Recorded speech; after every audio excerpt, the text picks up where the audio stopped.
여러분, 사람은 태어나면 반드시 죽습니다.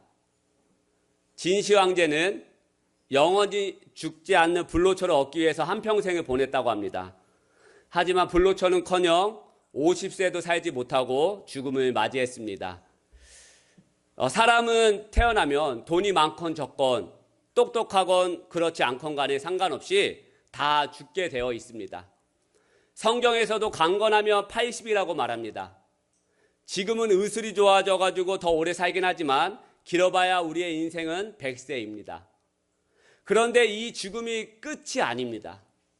모두가 맞이하는 이 죽음이 끝이 아닙니다. 히브리서 9장 27절 말씀에 보면 한 번 죽는 것은 사람에게 정해진 것이요 그 후에는 심판이 있으리니. 할렐루야.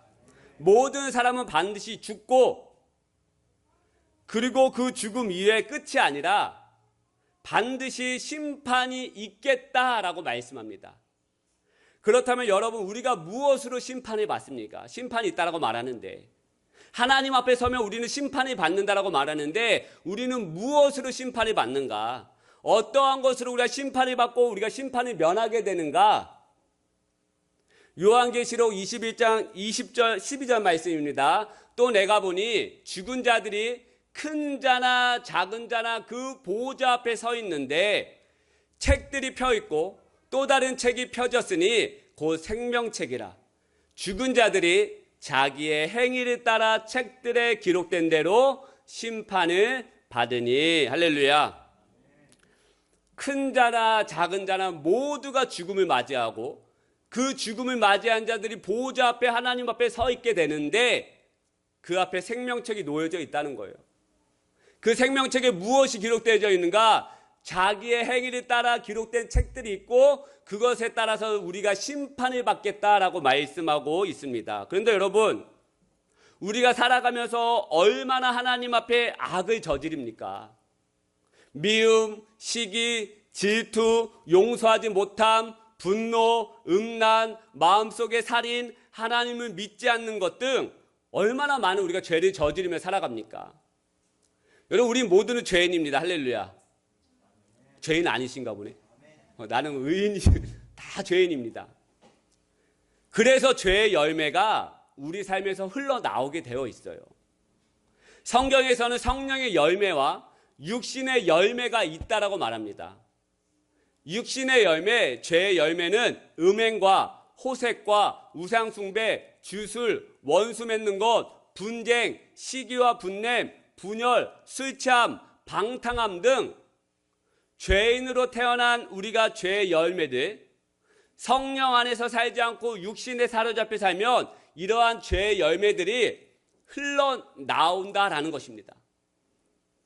그런데 이러한 죄의 열매의 행실들이 생명책에 기록이 된다는 거예요. 그리고 이러한 행실들로 말미암아 하나님 앞에서 심판을 받게 돼 있다라고 말씀합니다.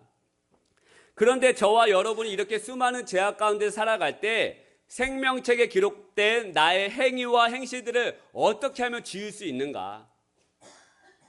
우리는 죄의 열매 가운데서 수많은 죄들 가운데 살아가는데 이 죄들을, 생명책에 기록된 이 죄들을 어떻게 하면 지을 수 있는가? 바로 회개입니다. 할렐루야.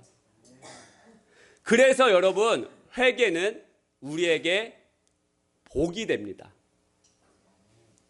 회개는 우리를 고통스럽게 하려고 하나님께서 우리에게 죄를 자백하라고 고백하라고 말씀하신 것이 아닙니다. 그래, 고목사야, 너가 얼마나 많은 죄를 저질렀는지, 네가 얼마나 악한 존재인지 하나님 우리를 정죄하기 위해서 회개하라고 하는 이 장치를 만들어 놓은 것이 아닙니다.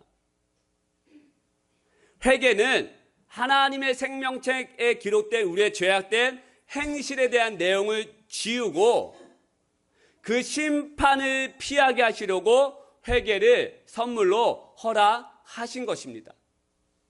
요한일서 1장 9절의 말씀 같이 한번 읽어볼까요? 요한일서 1장 9절 시작. 만일 우리가 우리 죄를 자백하면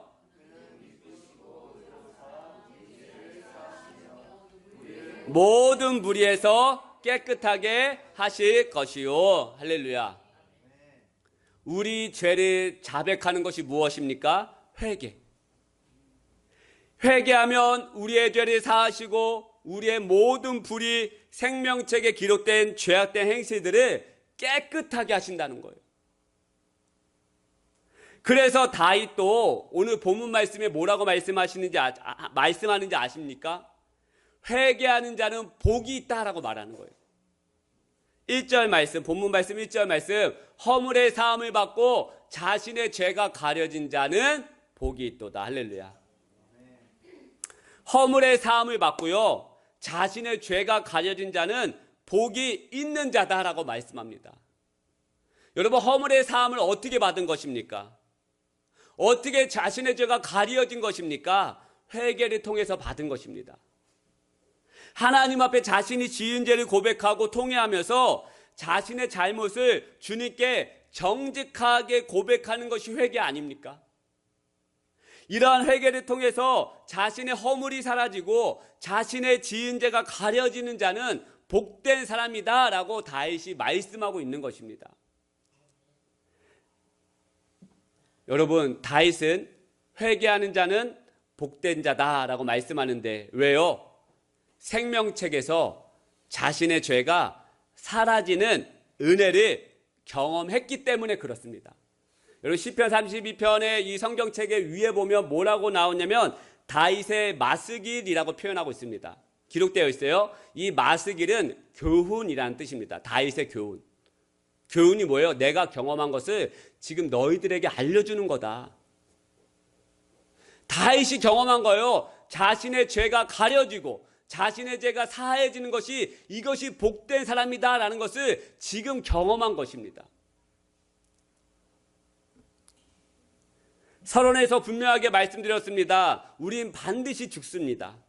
언제 하나님 앞에 갈지 모르지만, 시간의 차이가 있겠지만 우리는 언젠가 다 죽게 되어 있습니다. 그리고 죽는 것에서 끝나는 것이 아니라 하나님 앞에서 심판을 받게 된다는 거예요. 그 심판은 무엇으로 받는다고요? 우리의 행실, 죄악에 대한 행실로 말미암아 심판을 받는데, 이 생명책에 기록된 죄악의 행실이 바로 회개를 통해서, 하나님 앞에 나의 자백을 통해서 지워진다는 거예요. 사라진다는 거예요. 그래서 회개가 복이 있다라고 말씀하는 것입니다. 할렐루야. 그런데 여러분, 다윗이 지은 죄가 있는데도 불구하고 하나님 앞에 입을 열어 회개하지 않을 때도 있었던 것 같습니다. 다윗이 죄를 지었는데 자기의 입을 열어서 하나님 앞에 회개하지 않을 때가 있었던 것 같아요. 3절 말씀에 보니까 내가 입을 열지 아니할 때라고 기록되어 있는데요. 왜 입을 열지 않았습니까? 뭐 때문에? 하나님 앞에 회개의 입을 열지 않았다는 거예요. 지금 나의 죄를 자백하는 입을 열지 않았다는 거예요. 다윗도 인간이었기에 자신이 지은 죄를 하나님 앞에 인정하고 고백하고 싶지 않을 때가 있었던 것 같습니다. 아니, 자신이 저지른 죄를 죄라고 인식하지 못하는 완악한 교만한 상태에 있었던 것 같습니다.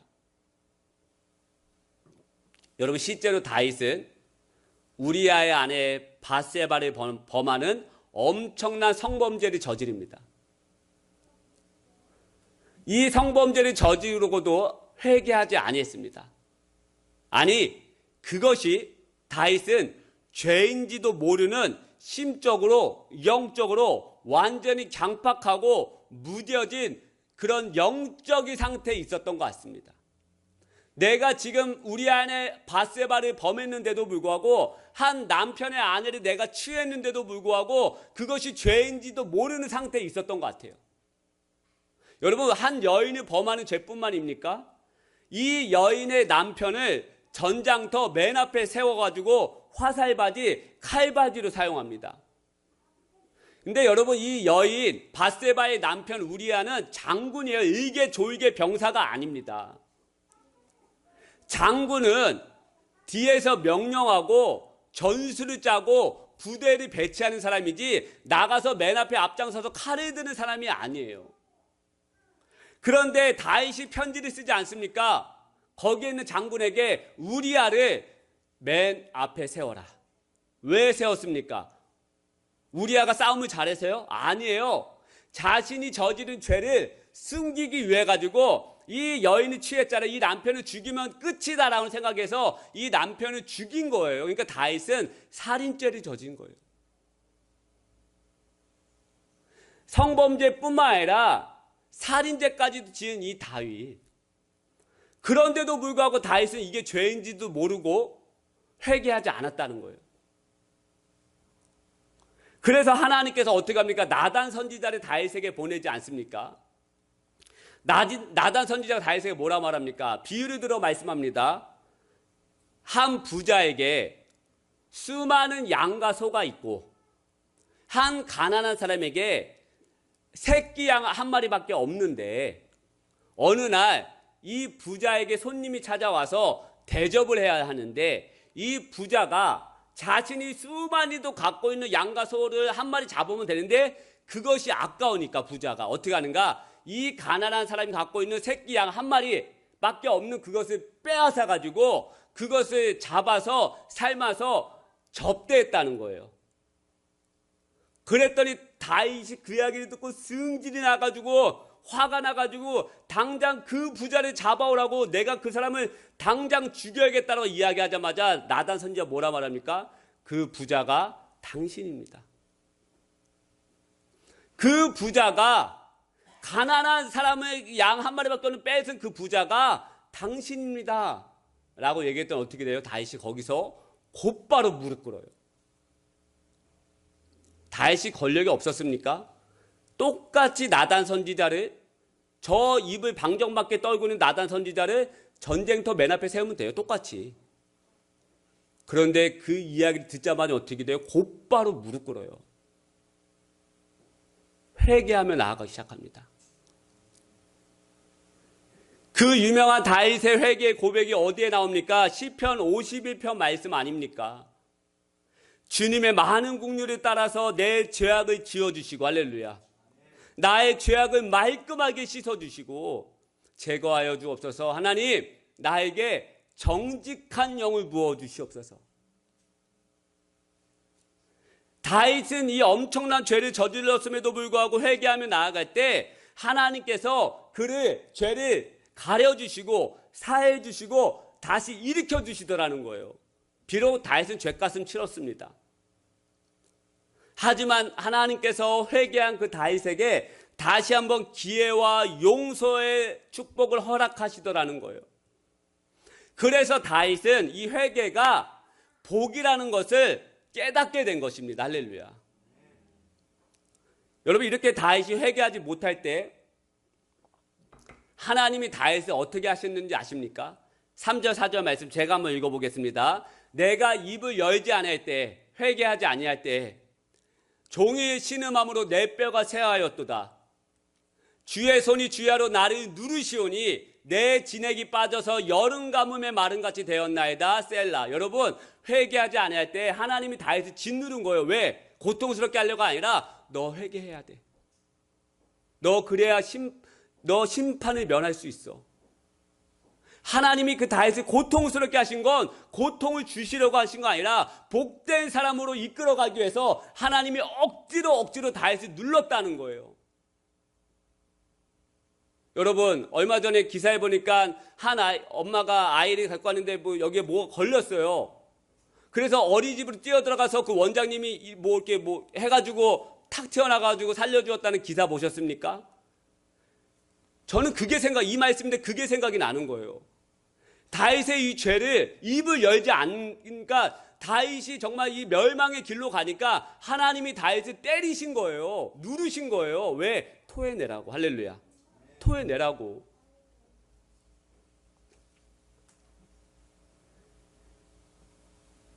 그래서 다윗이 고통스럽고 힘들었지만 회개했다는 거예요. 다윗은 나단 선지자의 그 책망을 듣고 하나님의 나를 복된 길로 이끌어 가시는 하나님의 사인이구나 하고 곧바로 무릎을 꿇었다는 거예요. 할렐루야. 그래서 힘들지만 고통스럽지만 다윗이 뭐라고 고백합니까? 회개하고 나서 뭐라고 고백합니까? 5절 말씀을 제가 세번역 성경 읽어드리겠습니다. 드디어라고 표현을 써요. 드디어 하나님 나를 짓누르셔가지고 회개했습니다. 드디어 나는 내 죄를 주님께 아뢰며 내 잘못을 덮어두지 않고 털어놓았습니다.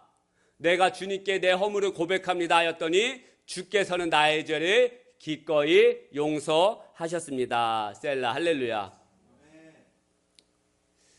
용서의 축복을 경험하게 되죠.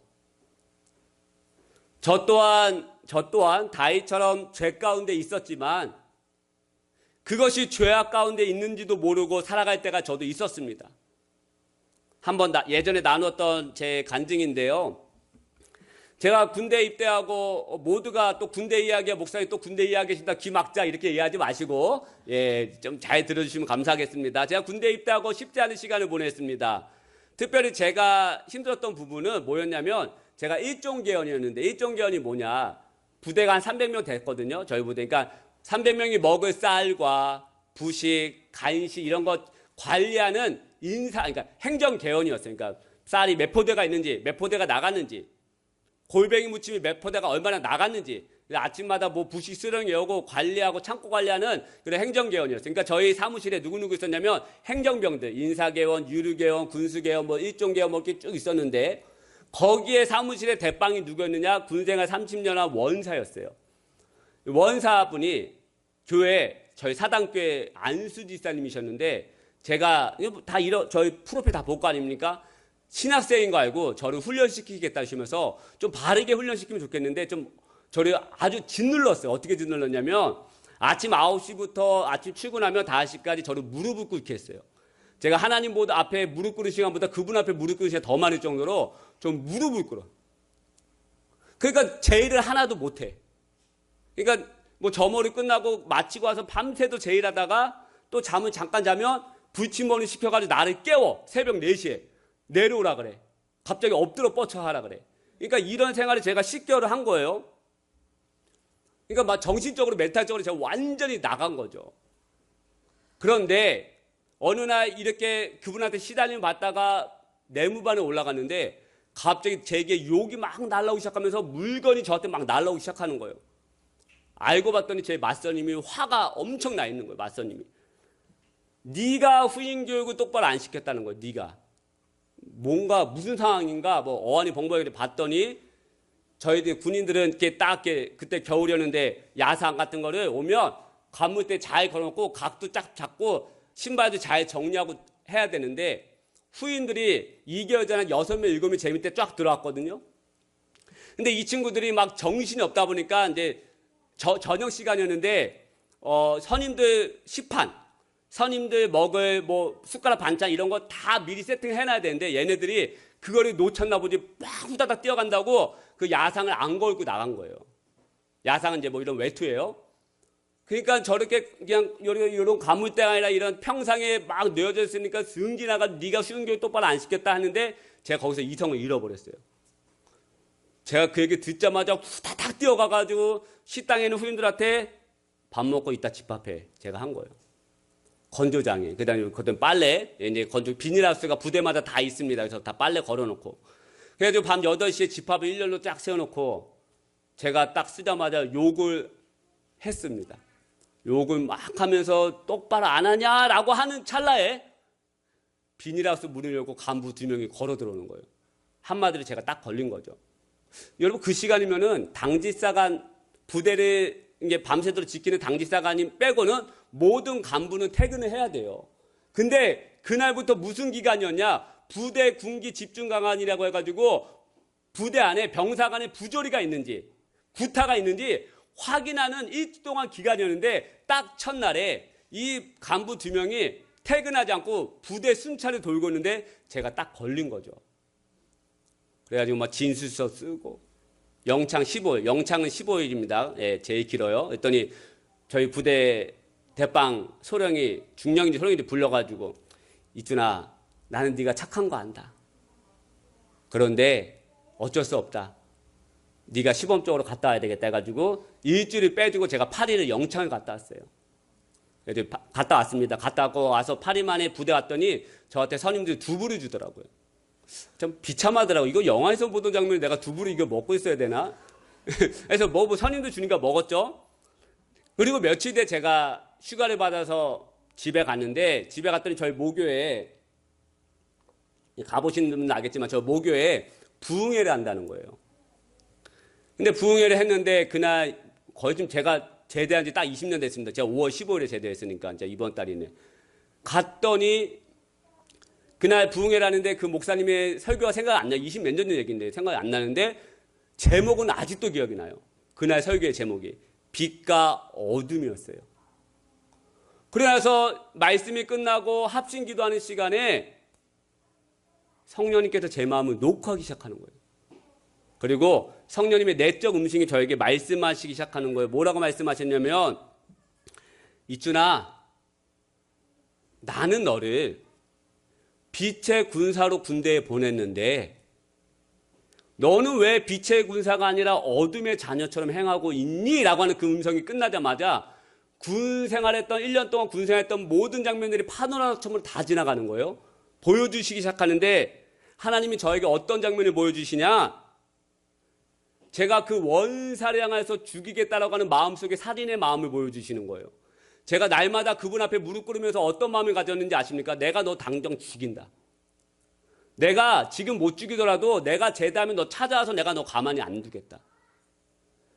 내가 너 당장 내가 어떻게 하든지 하겠다. 내가 군합발로 너를 더 치든지 내가 이걸 어떻게 해서 너를 제대해서 너 찾아와서 너 가만히 안 되겠다. 내 민간이 생분되면 너 가만히 안 두겠다. 뭐 이런 내 안에 그분이 끊임없이 죽이는 마음을 보여주신 거예요, 하나님이.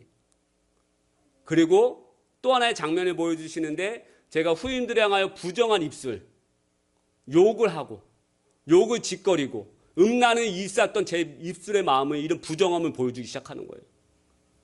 이준아, 나는 너를 군대에 빛의 군사로 보냈는데 너는 왜 어둠의 자녀처럼 행하고 있니? 이준아, 수개월 전에 그 훈련 받으면서 내가 너를 빛의 군사로 너를 단련시켰는데 너는 왜 똑같이 어둠의 군사처럼 행하고 있니? 하고 하는 그 말씀에 제가 고꾸라졌어요. 제가 그날 새벽까지 그 자리에서 이리 긁고 저리 긁으면서 눈물 콧물을 쏟으면서 하나님 앞에 죄를 회개하면서 저의 모든 죄악을 제가 토설하면서 하나님 잘못했습니다. 그런데요, 그 회개가 저를 고통스럽게 한 것이 아니라 저를 복 있는 사람으로 만들어주시기 위해서 회개의 자리로 불러주셨음을 알게 되더라는 거예요.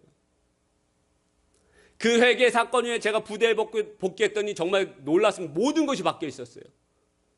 7박 8일 휴가 끝나고 들어갔더니 모든 것이 바뀌어 있었어요. 갑자기 저를 군대 군종병으로 삼아주시고 하나님을 찬양하는 자로, 하나님을 섬기는 자로 저를 그 사당 군종병으로 세워주셔가지고 그 당시에 많은 군종병들이 있었고 많은 신학생들이 있었는데 지금까지도 20년이 지난 지금까지도 같이 교제하고 밥 먹고 그 친구가 하면 여러분 아시는 요섭 형제예요. 요섭 형제.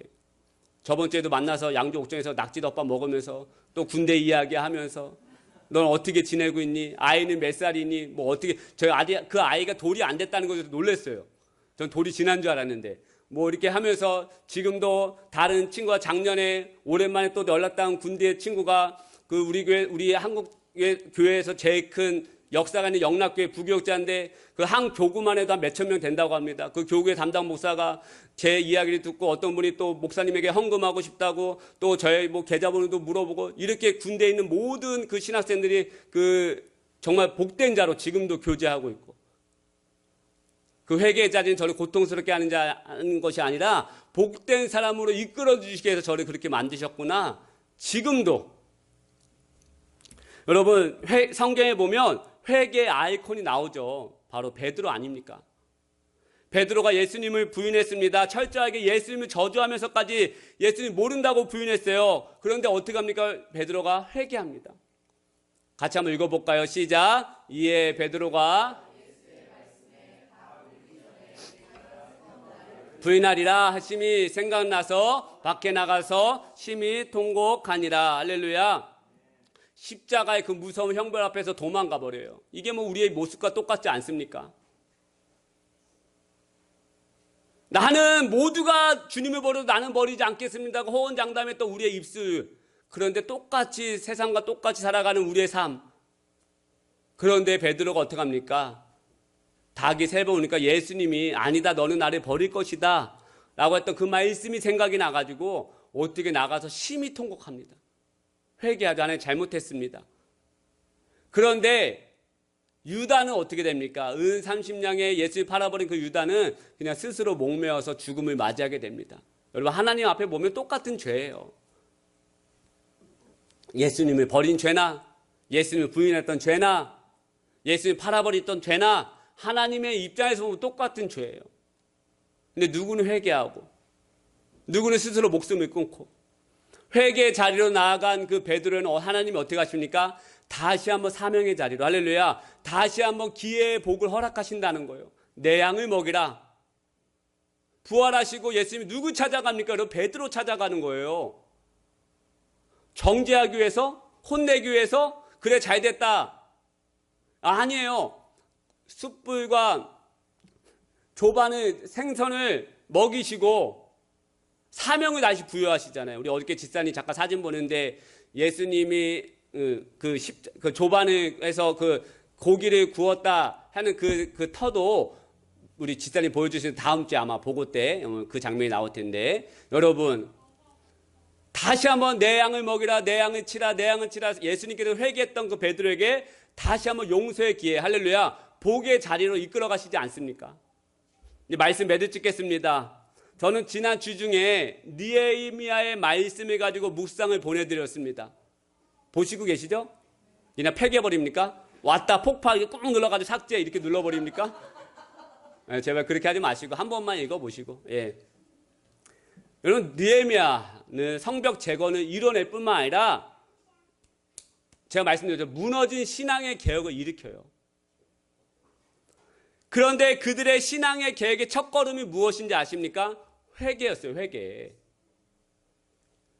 느헤미야 9장이죠. 같이 한번 읽겠습니다. 시작. 모든 이방 사람들과 절규하고 서서 자기의 죄와 조상들의 허물을 자복하고 입술을 열어서 우리의 죄와 조상들의 죄를 하나님 앞에 낱낱이 이야기했다는 거예요. 이스라엘 백성들이 넘어지고 주저앉을 때마다 다시 일어나고 다시 나아가는 첫 시작점이 바로 회개였다는 거예요. 회개는 하나님의 기회를 다시 얻는 첫 통로가 되는 줄 믿으시길 바랍니다. 여러분, 초대교회 첫 시작은 무엇인지 아십니까? 회개였어요. 회개. 성령 받은 베드로가 예루살렘 거리에 나가서 설교했을 때 베드로가 뭐라고 설교합니까? 너희들이 예수를 죽였다라고 선포하자마자 그들의 마음에 찔림을 받고 뭐라 말합니까? 그러면 우리가 어떻게 해야 되겠습니까? 많은 예루살렘 모든 유대인들과 이방인들과 디아스포라 교민들이 모여가지고 그 설교를 듣고 그러면 우리 어떻게 하게 되겠습니까? 할 때 베드로가 뭐라 선포합니까? 회개하고 성령을 받으라. 할렐루야. 그럴 때 백성들이 거기서 회개해요. 3,000명, 5,000명이 믿고 돌아와요. 그 시작이 바로 초대교회였다는 거예요. 회개하고 초대교회가 탄생이 됩니다. 여러분, 다시 일어나고 싶으세요? 아닌가요? 다시 일어나고 싶으십니까? 하나님의 기회를 여러분 다시 얻고 싶으십니까? 이제는 내 뜻대로 사는 인생이 아니라 주님 뜻대로, 하나님 뜻대로 사는 인생 되고 싶으시다면 겸손하게 다윗처럼 나에게도 정직한 영을 부어달라고 기도하십시다. 우린 그 하나님의 정직한 영, 성령의 조명하심이 있지 않고서는 회개할 수 없어요. 아니, 이게 죄인지도 모르고 그냥 살아간다니까요. 그냥 일상을 살아가고 그냥 이렇게만 살아가면 이것이 바른 삶인 줄 알고 살아가는 우리 이것 자체가 죄라는 거예요. 하나님이 없는데 그게 무슨, 여러분, 그게 뭐 정말 경건의 삶입니까? 이 정도면 됐어. 이 정도면 만족해. 그 자리에 중심에 하나님이 없는데 그게 어떻게 여러분 경건의 삶이고 어떻게 거룩한 삶입니까? 정직한 영, 하나님의 성령의 영이 우리에게 임하지 아니하면 우리 회개할 수 없는 아주 강팍한 사람들이라고요. 그래서 우리 끊임없이 고백해야 됩니다. 주님, 저에게도 정직한 영을 부어주십시오. 다윗이 그렇게 고백한 거예요. 자기가 성범죄도 저지르고 살인죄도 저지렀는데 그게 죄인지도 몰라요. 그래서 다윗이 뭐라고 고백한 시편 51편에 정직한 영을 저에게 부어주십시오. 그러지 않으면 저는 회개할 수 없는 아주 교만한 사람입니다. 그 고백을 가지고 시편 51편의 고백을 가지고 만든 찬양이 있습니다. 여러분 너무 잘하는 찬양이에요. 정결한 마음 주시옵소서.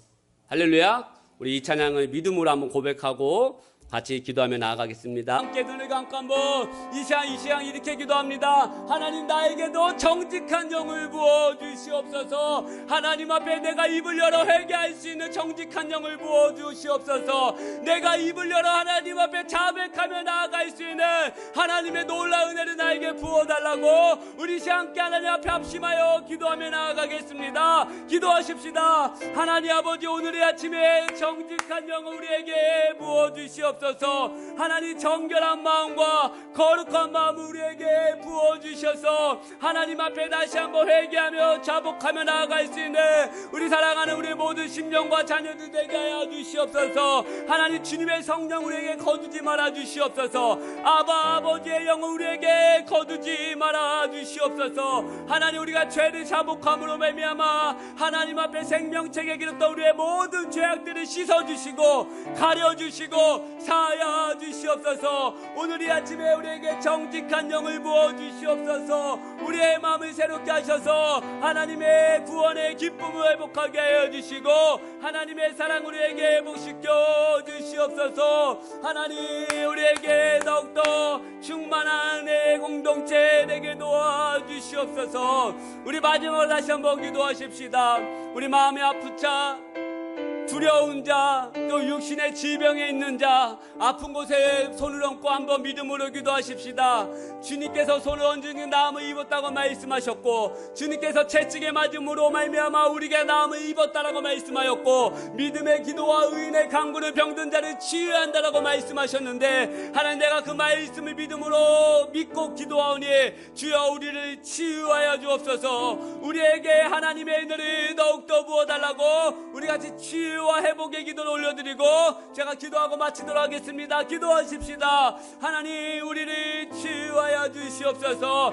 별의 마음이 아픈 자, 두려운 자, 마음이 상한 자, 육신의 질병이 없는 자, 하나님, 모든 종양과 모든 아픔과 모든 관절과 모든 아픔이 떠나가게 하여 주옵소서. 주님의 오른손으로 치유하여 주시옵소서. 우리의 죄악을 다 사하여 주시옵소서. 우리의 죄악을 맑게 하시옵소서. 흰눈처럼 양털처럼 우리의 모든 질병이 씻김을 받게 하여 주옵소서. 하나님, 도와주시옵소서. 도와주시옵소서.